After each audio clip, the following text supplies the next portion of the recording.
this is a national shrine. It's a national shrine. There should be no.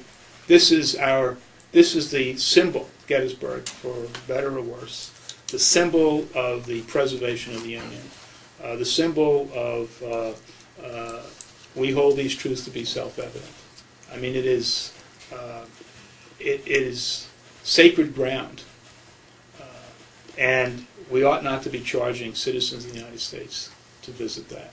That might be my first act in Congress, then, to say we need to pass a bill to prohibit that. The National Park Service from doing. Privatization is the bane of the public community.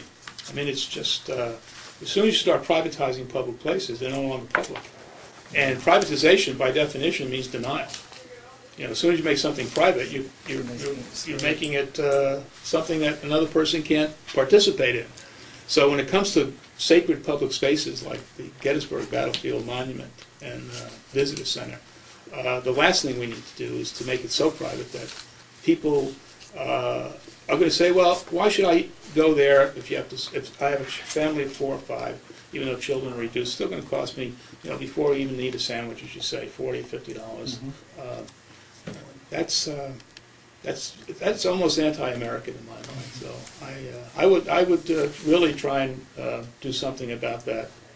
One, I wasn't part of all the dialogue and the whole review process when it went on through the 90s. I came in, here's the plan, we're going forward. As they went forward, and I probably shouldn't have been surprised, they went forward and what they were planning to do and the costs ended up being more than they expected. While they did take public funds, mostly state, with some federal, and the only federal was the restoration of the painting itself. Which is an obligation, I think, of the federal government to maintain this painting. The overwhelming majority is private, and to the credit of a local citizen, Bob Kinsley, who led this effort, the end result is the American people now have a visitor center, a museum, the telling of a story that's more worthy of the story that's being told, the heroic service. I mean, what we had there for years and years was unacceptable. As much as I loved the electric map, because I grew up with it, and would like to, I would have liked to have seen it incorporated into the new visitor center. It's one of the examples where if I had the ability to make the decision, not just make my position known, it would have been.